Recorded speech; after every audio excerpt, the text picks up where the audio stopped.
Good morning children, welcome you all in the त्रिशूल classes. आज हम लोग class 9 CBSE chemistry chapter 2 is matter around us pure part 3 करेंगे। उसमें सबसे पहले आज हम लोग टाइप्स ऑफ सॉल्यूशन में चल रहे थे, तो पहला है ट्रू सॉल्यूशन। शुरू कर रहे हैं। ट्रू सॉल्यूशन, सबसे पहला गुण ट्रू सॉल्यूशन क्या होता है? होमोजीनियस होता है, यानी ऐसा सॉल्यूशन जिसमें दोनों एक दूसरे में इस तरह से मिल जाए कि दोनों अलग अलग ना दिखे। होमोजीनियस मीन्स होता है such type of solution in which separate layers of constituent particles can't be scene easily. यानी जो कंस्टिट्यूएंट पार्टिकल्स है, यानी दो चीज को मिलाए हैं या तीन चीज को मिलाए हैं या चार चीज को मिलाए हैं, मिलाने के बाद सब अलग अलग दिखाई ना पड़े, सबका सेपरेट लेयर नहीं दिखाई पड़े, सबका सेपरेट कंस्टिट्यूएंट्स नहीं दिखे, तो क्या कहलाएगा? Homogeneous mixture. तो true solution is homogeneous in nature. Homogeneous मतलब दोनों एक दूसरे में इस रूप में मिल जाता है कि यूनिफॉर्म हो जाता है, एक जैसा हो जाता है, अलग अलग नहीं दिखता। तो ट्रू सॉल्यूशन होमोजीनियस होता है। दूसरा होता है diameter of particles. True solution जैसे वाटर एंड शुगर, चीनी पानी को घुला दिए, ट्रू सॉल्यूशन है, ठीक है। तो चीनी पानी को जब घुला देते हैं, जब पूरी तरह डिसॉल्व कर गया शुगर, तो शुगर का जो पार्टिकल इसके अंदर है, उस शुगर के पार्टिकल का साइज, इसके डायमीटर, डायमीटर समझते हो? अगर ये है पार्टिकल, तो ये डायमीटर हो गया। सर्किल के रूप में या डायमीटर आप देख सकते हो, स्फीयर के रूप में देख सकते हो, ये डायमीटर हुआ। तो डायमीटर का साइज 1 नैनोमीटर से भी कम हो जाता है। नैनोमीटर होता है 10 पे पावर -9 मीटर। समझ रहे हो? 1 मीटर का कितना टुकड़ा? 1 अरब टुकड़ा। 1 मीटर का इक्वल 1 अरब टुकड़ा कर देंगे, पीसेस कर देंगे, तो एक टुकड़ा जितना होगा उतना को कहते हैं 1 नैनोमीटर। इससे भी छोटा पार्टिकल हो जाता है, इसलिए नेक डाइस से दिखता नहीं। एक पॉइंट इसमें आप डाल सकते हो कि हाँ, अगला तो है नेक डाइस का। क्या बात करें? Particles can't be seen by powerful microscope. यहाँ तक कि पावरफुल माइक्रोस्कोप से भी इसके पार्टिकल्स को देखा नहीं जा सकता। पार्टिकल्स स्टेबल होता है, यानी चीनी घुल गया पानी में तो स्टेबल है। ऐसा नहीं कि थोड़ा देर के लिए छोड़ देंगे तो उसका पार्टिकल्स धीरे धीरे सेटल कर जाएगा, बैठ जाएगा। Don't settle at the bottom. ऐसा नहीं कि चीनी पानी घोले हुए तो रख देंगे तो चीनी घुला हुआ जो चीनी है धीरे धीरे करके नीचे बैठ जाएगा, नहीं। ये चीज सस्पेंशन में होगा, ट्रू सॉल्यूशन में नहीं। ट्रू सॉल्यूशन का जो पार्टिकल है, यानी सॉल्यूट पार्टिकल है, वो सेटल नहीं करता है, वो स्टेबल रहता है, घुला हुआ ही रहता है स्थायी रूप से। Can't be filtered. हम ट्रू सॉल्यूशन को चाहें कि फिल्टर पेपर से छान ले, फिल्टर पेपर से छान ले, चीनी छान के अलग कर ले शुगर सॉल्यूशन से, तो ये संभव नहीं है। फिल्टर पेपर के होल्स को क्रॉस कर जाता है, इतना छोटा पार्टिकल्स है। Does not scatter light. अगर इस सॉल्यूशन पे हम लोग लाइट मारते हैं, टॉर्च लाइट, लेजर लाइट, तो इससे छितराएगा नहीं। स्कैटर करना मतलब छितराना, छितराएगा नहीं। जबकि आगे आप पढ़िएगा कोलाइडल सॉल्यूशन और सस्पेंशन में क्या करेगा? स्कैटर करेगा। चलिए आगे देखिएगा। Solute retain its property. Solute का प्रॉपर्टी बना रहता है। चीनी और पानी को हमने डिसॉल्व किया है तो शुगर का प्रॉपर्टी कंटिन्यू रहता है।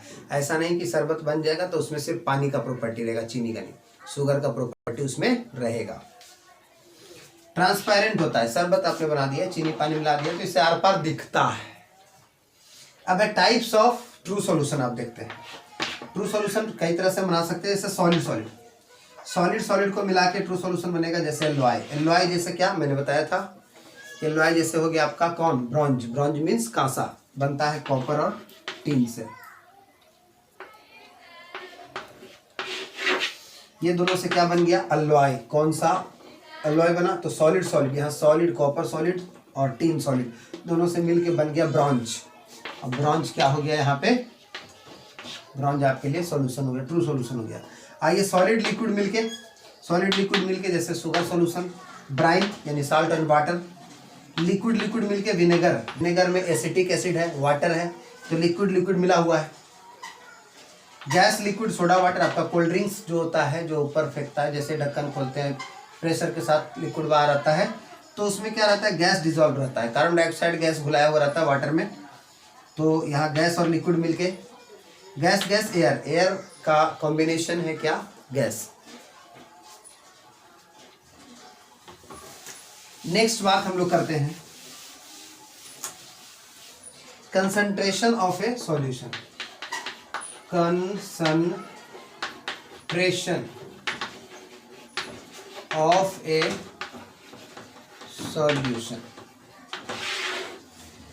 The amount of solute present in given quantity of solution, ठीक है, the amount of solute present in the given amount of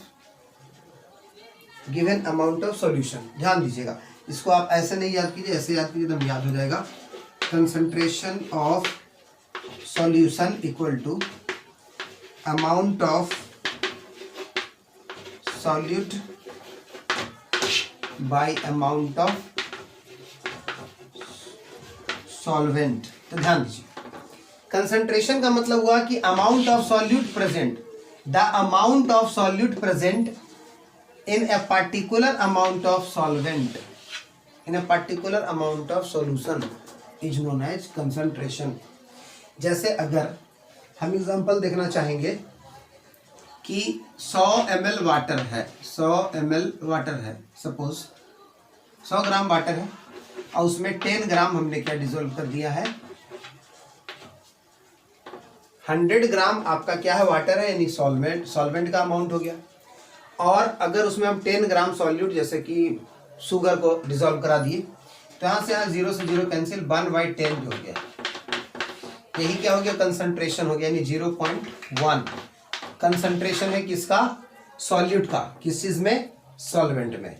उस सॉल्यूशन के अंदर जो सॉल्यूशन तैयार हुआ है शुगर और वाटर का, तो उसमें जो कंसंट्रेशन है किसका, सॉल्यूट का, यानी शुगर का या साल्ट का जो भी डिसॉल्व किए हैं वो है 0.1।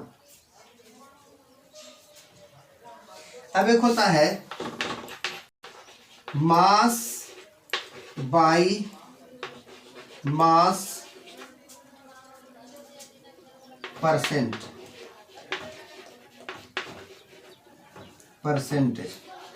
तो नाम से ही पता चल गया कि दोनों का मास यूज करेंगे। तो मास देखिए, मास of solute by mass of solution into 100। चलिए सब पर न्यूमेरिकल बनेगा। जब भी आपको कोई क्वेश्चन में दे दिया है कि अमाउंट ऑफ सॉल्यूट है 20 ग्राम, अमाउंट ऑफ सॉल्वेंट है 200 ग्राम, तो कंसंट्रेशन ऑफ सॉल्यूशन क्या होगा, तो आप वैल्यू पुट करके निकाल सकते हैं। यहाँ पर है मास बाय मास परसेंटेज भी आपसे पूछेगा, तो ये क्या है, ratio of mass of solute, ratio of mass of solute in gram, solute in gram, क्योंकि हम लोग जनरली मास लेके चल रहे हैं तो यहाँ पर ग्राम के रूप में लेके चलेंगे। In with respect to 100 gram of solution, 100 gram of solution, क्योंकि 100 किससे गुना कर रहे हैं, यानी 100 ग्राम सॉल्यूशन में जितना ग्राम सॉल्यूट डिसॉल्व होगा वही कहलाएगा मास बाय मास परसेंटेज। नाम से पता है मास बाय मास, तो दोनों जगह क्या रहेगा, मास। याद रखने का तरीका, मास बाय मास तो दोनों मास रहेगा। भविष्य में आगे पढ़िएगा मास बाय वॉल्यूम, तो मास ऊपर तो नीचे वॉल्यूम आएगा। तो मास बाय मास परसेंटेज है, परसेंटेज मतलब 100 से गुना, ठीक है। परसेंट में चेंज करने के लिए 100 से गुना ऐसे भी होता है। अब मास बाय मास तो दोनों मास लिख दीजिए, ऊपर सॉल्यूट होता है, नीचे सॉल्यूशन होता है। आप इसमें वैल्यू पुट करके मास बाय मास परसेंटेज निकाल सकते हैं।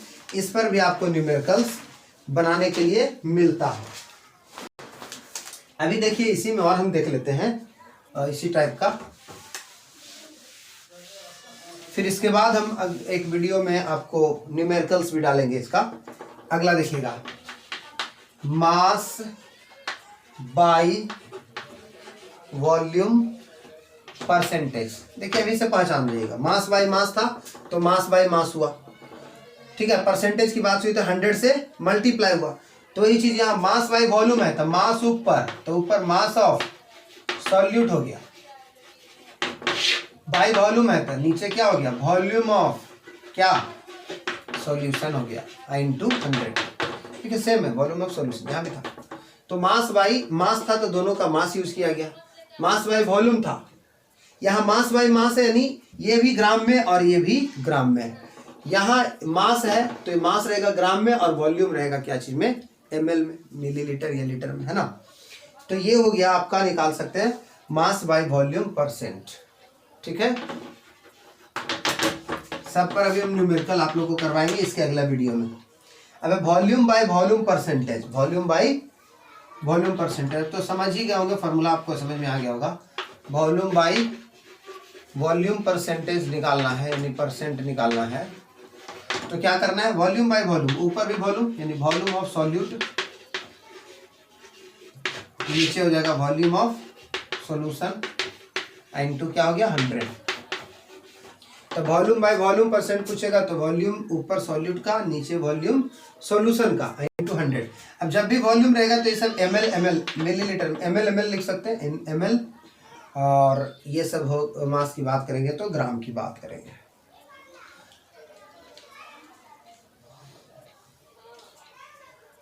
तो इस पर हम लोग न्यूमेरिकल करेंगे अगले वीडियो में, उसके बाद आगे बढ़ेंगे। Thanks for watching my dear.